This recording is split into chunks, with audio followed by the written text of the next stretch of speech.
Hey strangers, welcome to the Veil. You can call me Kay. For those of you just joining us, this is my letter to the void, where I basically keep a journal of my projects and ramble on about things that I research just for funsies.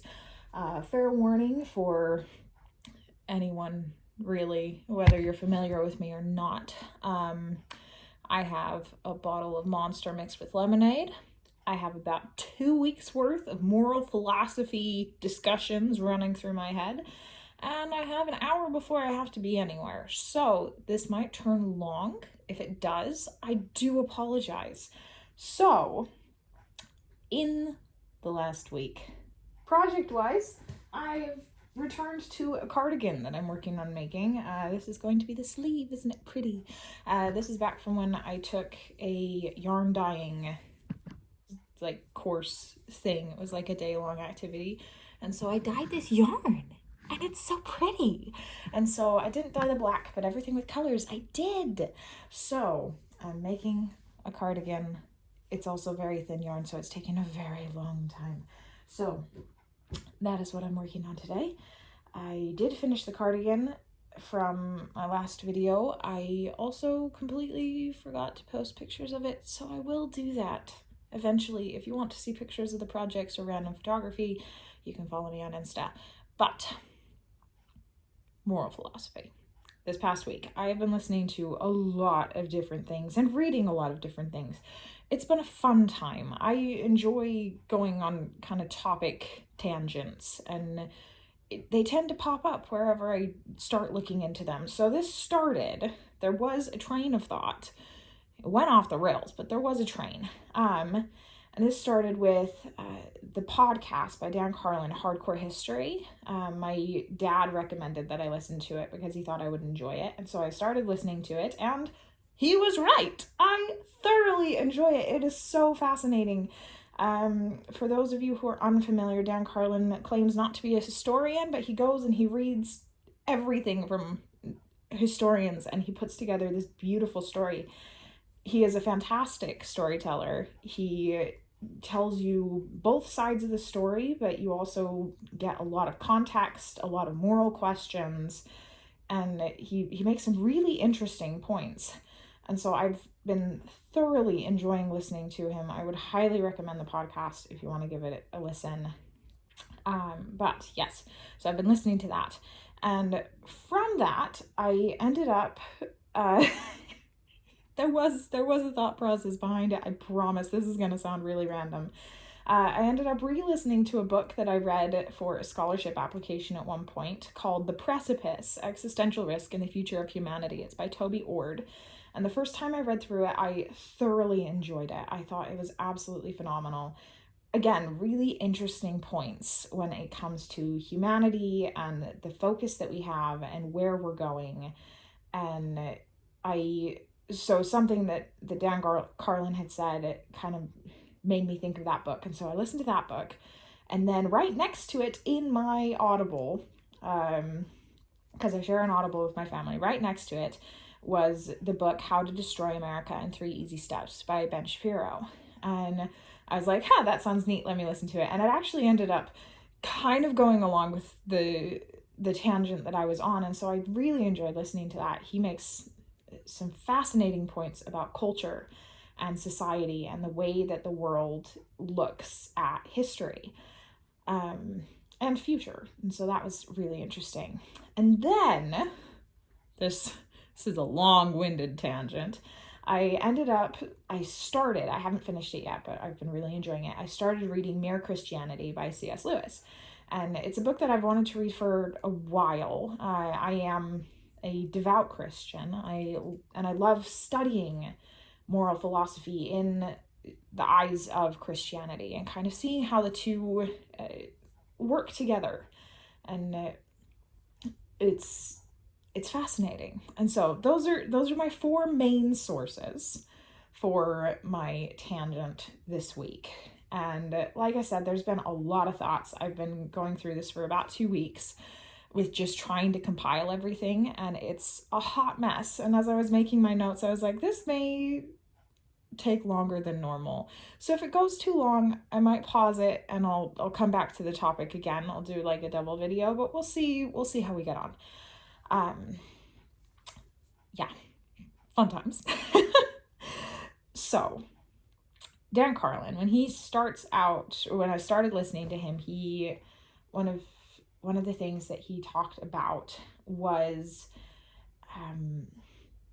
just how different, just mentally, we look at war now as opposed to ancient soldiers, like soldiers in Roman times fighting with the Persians, like how differently our societies look at war and different kinds of war.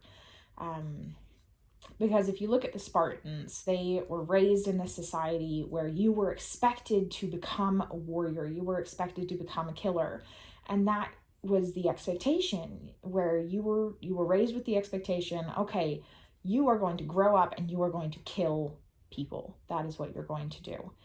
And he made an interesting point that he started, I can words. Basically, he made an interesting point about how the way society looks at things vastly changes how we react to them.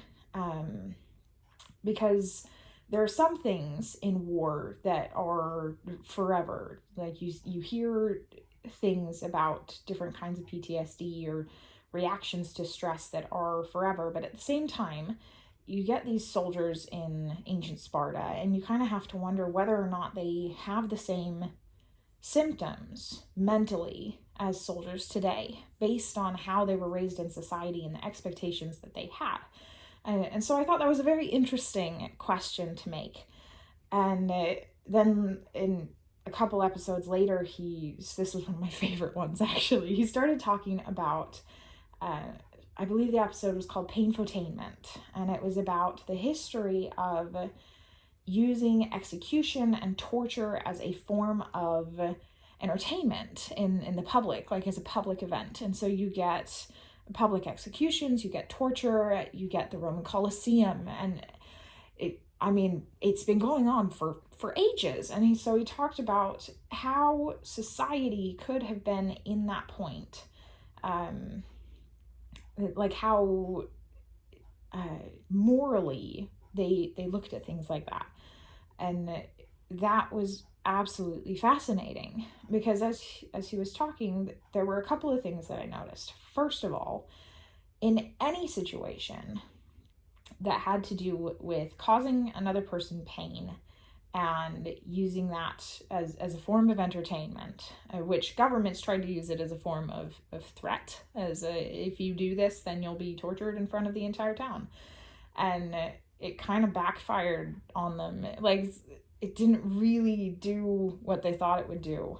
And people just started being like, well, what are we going to do this weekend? There's an execution. We could take the kids, grab some treats. It'll be great. And so it kind of backfired in that sense. However, what I thought was really fascinating was that in these situations, even going back to the Roman Colosseum, there had to be some sort of justifiable excuse to make it enjoyable. For instance, when they had some public executions, it turned into almost a religious event, where they were giving this person to be executed an opportunity to like save their soul before they were executed, type of a thing. And that became a really uplifting experience for the crowd. But when they kind of tried to turn away from that, then there was a real focus on, oh, well, these were terrible people. They did horrible things and they deserve this to happen to them because they were a terrible person. And this is an example of what happens when you don't do good things. And even in the Roman Colosseum, there was always this excuse like, oh, well, that's a slave, or that's a criminal, or that's some form of a person that's not really a person.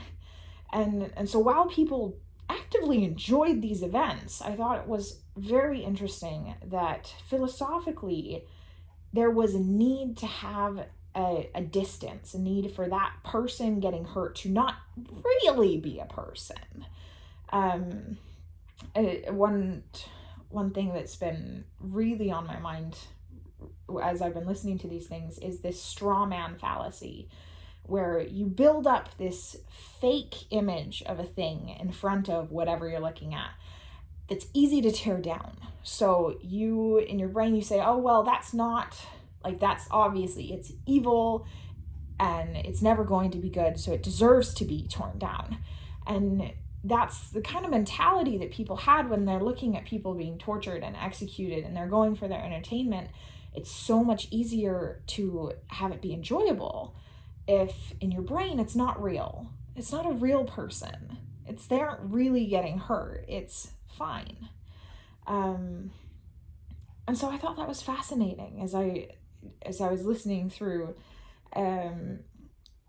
And when he was talking about ancient world soldiers, one of the questions that Dan Carlin asked, like right off the bat, was, okay, what would you live for?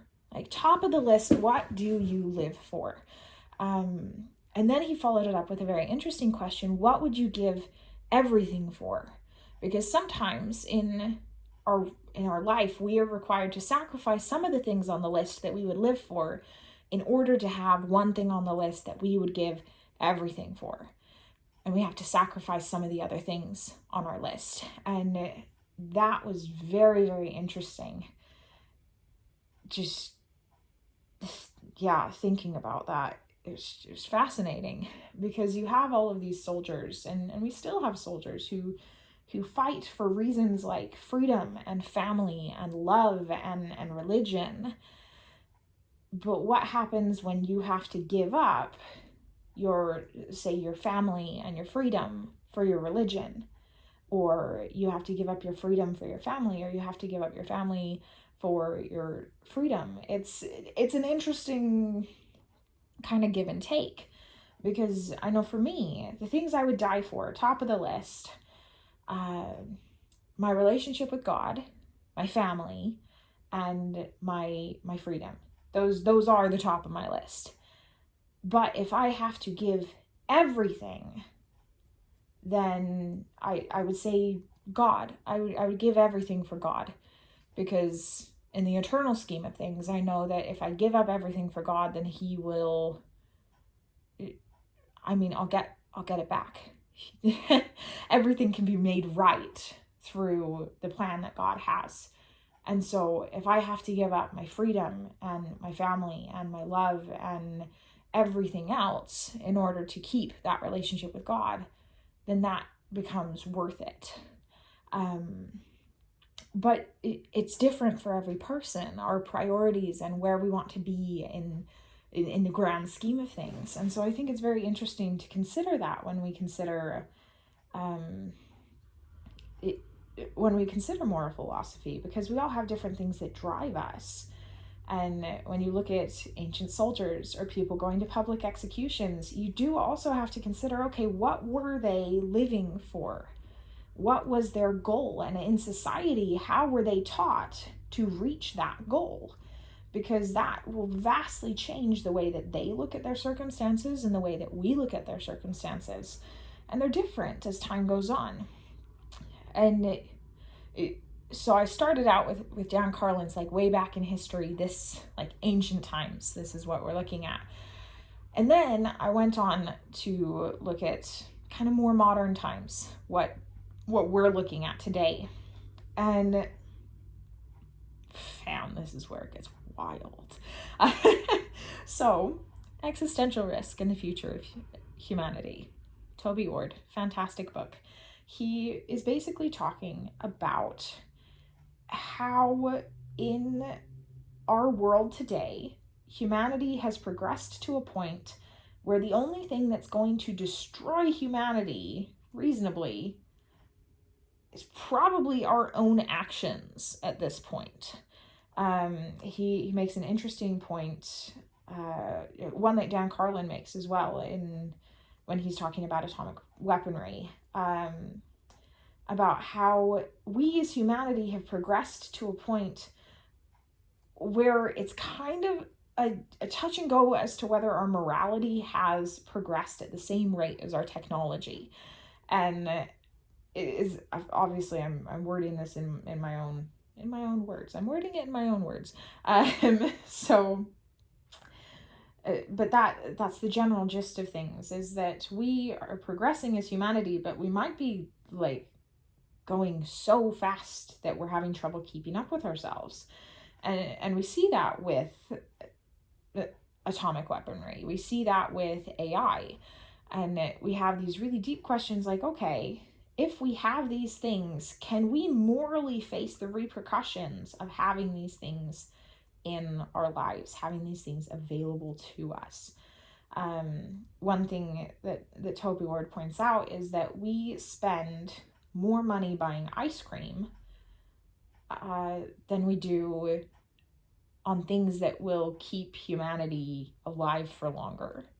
Like, there are actual risks to our society, many different ones, many different possibilities that we don't do anything about, but we spend more money on ice cream than we do on those other things. And may I also add, we probably spend a lot more money on alcohol or entertainment of any kind than we do on looking at our future and what's best for humanity in the future, in the long run.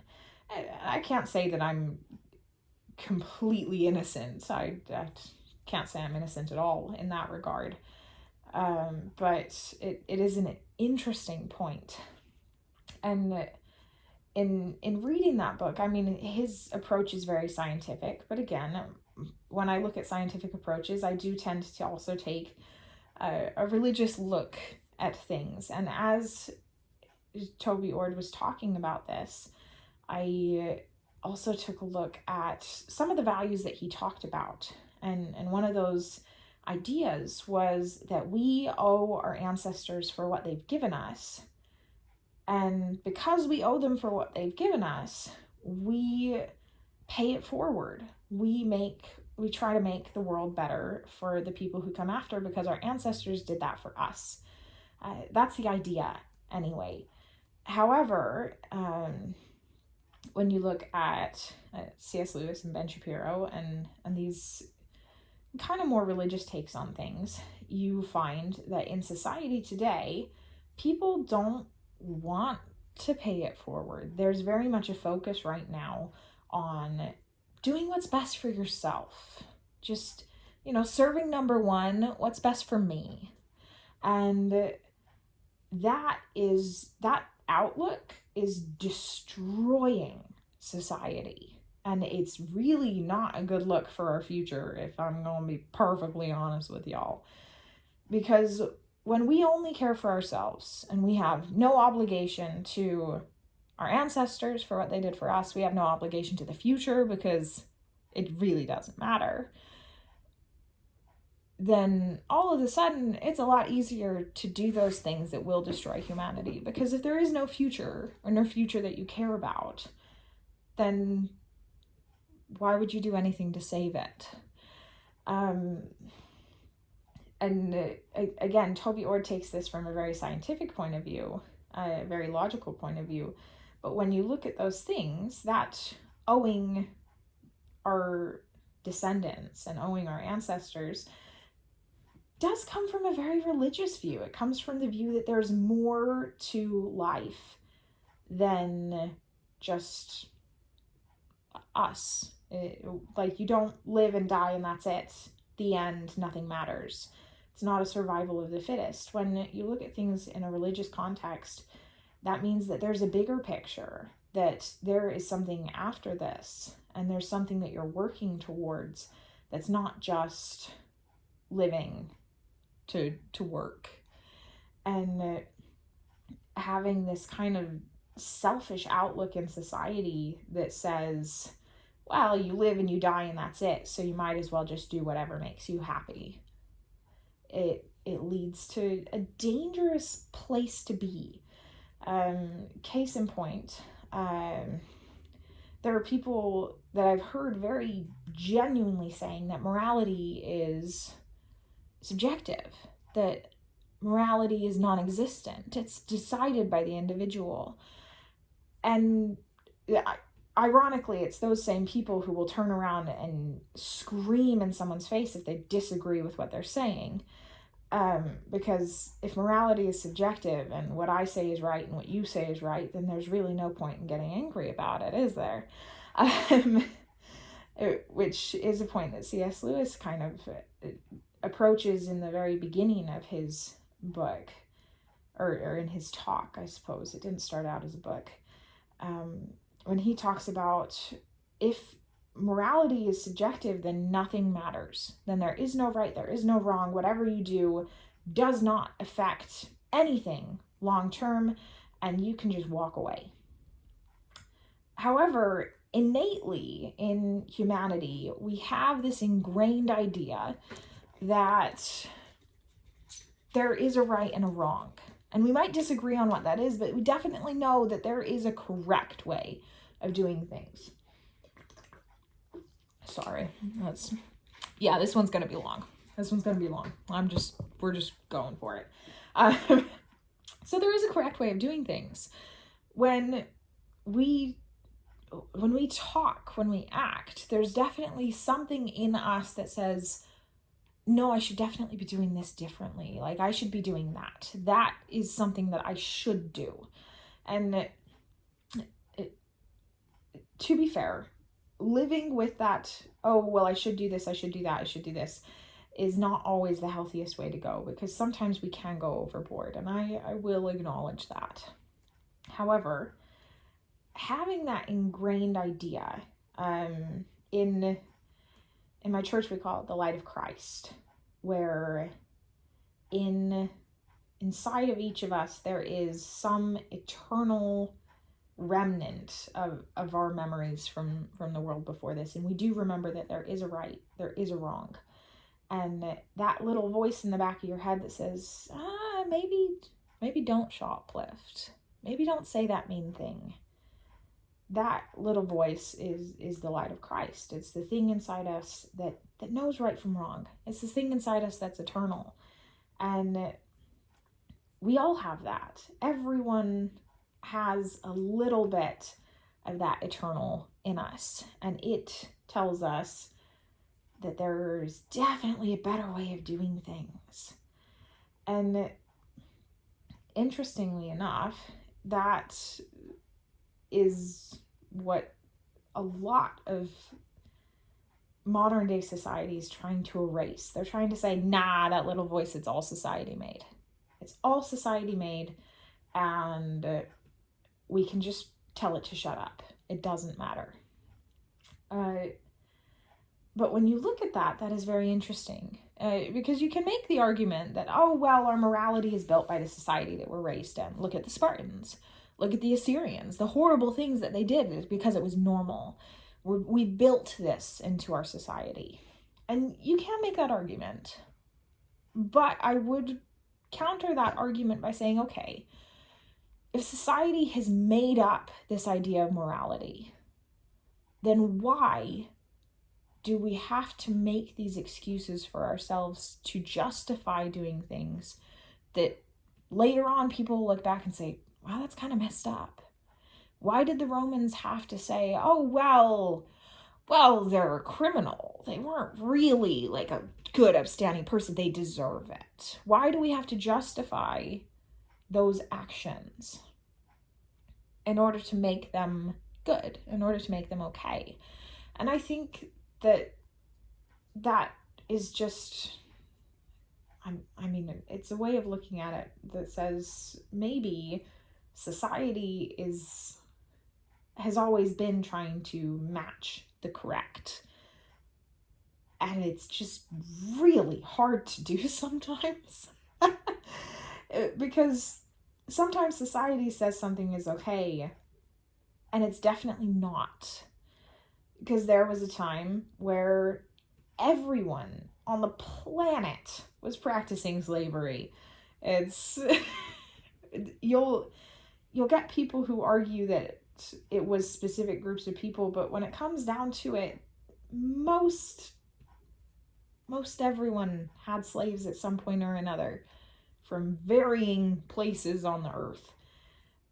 And nowadays, most civilized modern day society, you look at it and you say, no, slavery is wrong because these people are not less than us. So why in the world would slavery be okay?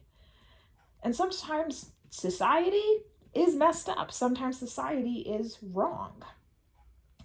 But there's always that underlying, oh, but maybe we should do this different. Maybe we should change that. That makes me a little uncomfortable. And I think it's interesting that the people who argue that morality is subjective and that it's created by society are the same ones that get really up in arms about things that went wrong in the past. In Ben Shapiro's book, The How to Destroy America in 3 Easy Steps, he talks about disintegrationalists who basically look at history and pick and choose which aspects of history they want to acknowledge, and they use it as an argument to say that culture should be canceled. Essentially, culture should be completely wiped out, start over again in the way that we want it to be started. And again, I would have to argue with that point of view because, yeah, there are aspects of culture that are a problem. There always are.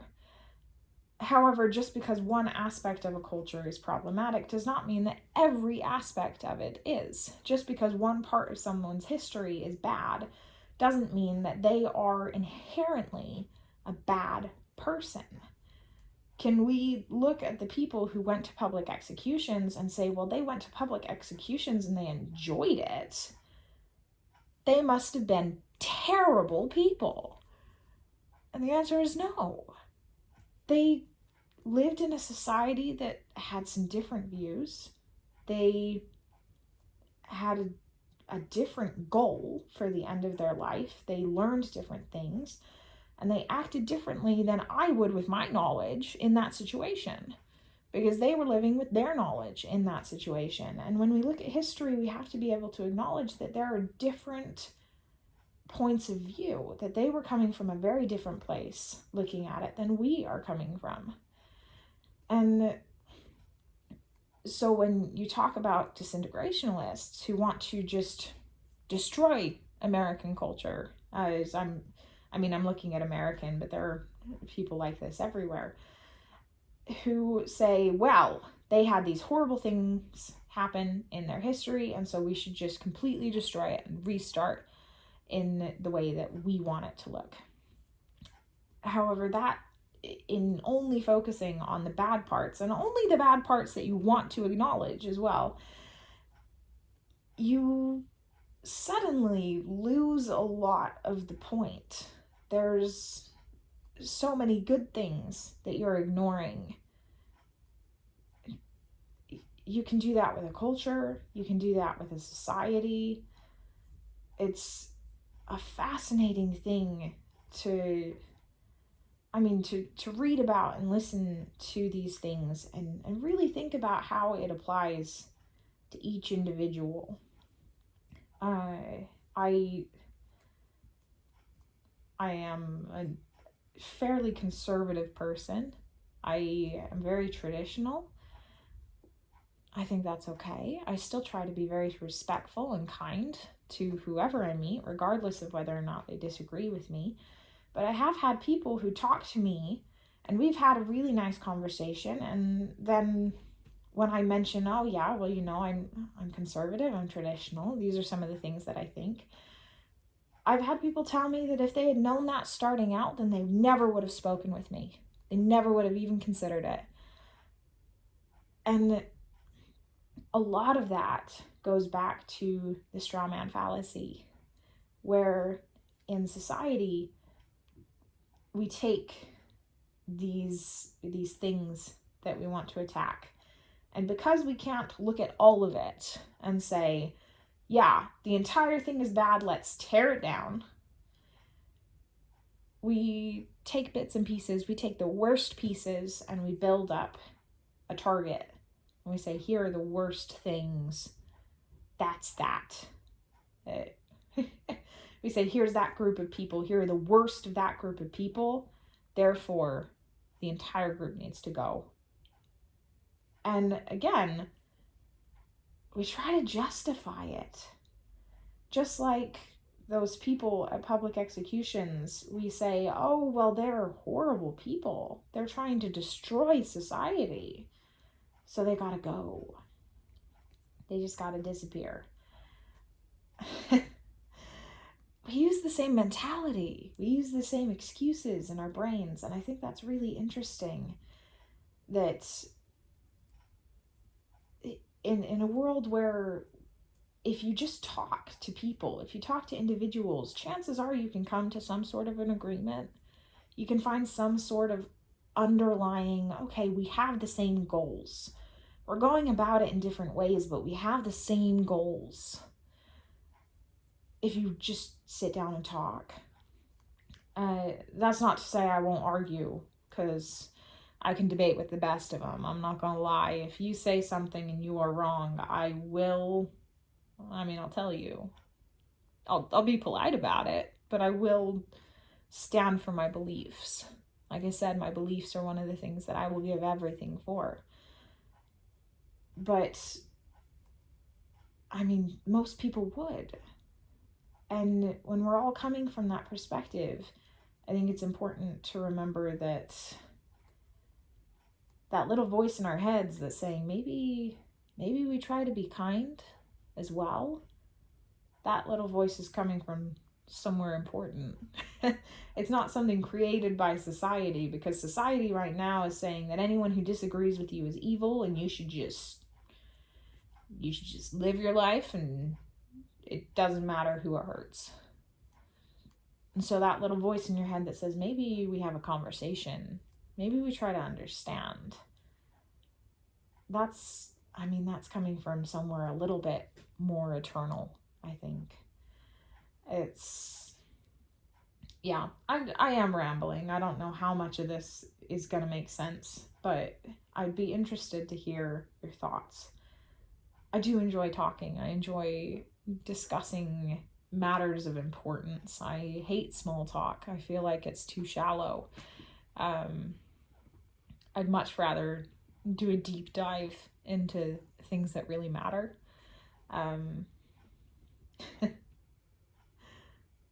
Things that'll get you places. But I'll put the names of the books that I've been reading. I would highly recommend all of them. I think there's never an issue with trying to expand your knowledge, especially when it comes to understanding society and understanding culture and understanding the people around us. I think putting in that effort can be really, really beneficial. And then, so I'll put those in the little description thing so that you can take a look if you'd like. But here we go. This is going to be like the middle of the back that I'm looking at. I'm really digging the skulls. That's where I'm at. Look at this little guy. He's so cute. But I'd be intrigued to hear your thoughts. I might come back to this topic because it does seem to be popping up in a lot of the things that I've been looking into. And I enjoy thinking about it. I enjoy discussing it. When it comes down to it, morality, not subjective. Morality, right is right and wrong is wrong. It can't be subjective, because if it's subjective, then nothing we do matters. And that's a very sad way to live, if nothing you do matters. I can understand why the people who think that are so angry all the time, if they honestly believe that, because there's no point to anything if that's where you're coming from. So morality matters. Other people matter. Society and where we go with it into the future matters. We matter. And I think that's one thing that religion gives to people, is the idea that we collectively matter and we as individuals matter. There is a greater purpose to the things that we are doing. Because it's a very sad thing to look at the world and say, nothing matters. We live and we die, and there are no lasting consequences for anything. So it doesn't matter what we do. That's a very sad outlook to have. And I think it destroys people. And it destroys families. It destroys societies. There's so much more to life than living to die. Yeah, there you go. That's with all of the things I've been researching, that is my main takeaway. And I am very intrigued to hear your thoughts on the matter. So you're welcome to comment. If you have anything you'd like me to study, any topic that you want to hear someone ramble about for a little while you're going about your day, let me know. And I'll add it to my list. As of the next video I make, again, I'm trying very hard to get this to be more frequent, but oh my goodness, I am bad at focusing. Next video, I don't know what the topic is going to be. I have a book about corpses that ended up in weird places throughout history. I read a book about poison, like the history of poison, a couple weeks ago, and it was phenomenal. And I have a whole list of new people that I want to research, because there were a lot of women poison. Like, there were so many women who turned into like poisoners. It was fantastic. So yeah, we have some options. But until next time, I hope you're doing very well. I hope you take some time, listen to some history, do some deep pondering, because I can attest it is real interesting, and you will not be bored having these really in-depth conversations with yourself. People might look at you like you're crazy, but that's fine. We all are. So, so I hope you do your best. Have a great week, and I will talk with you later. Love ya.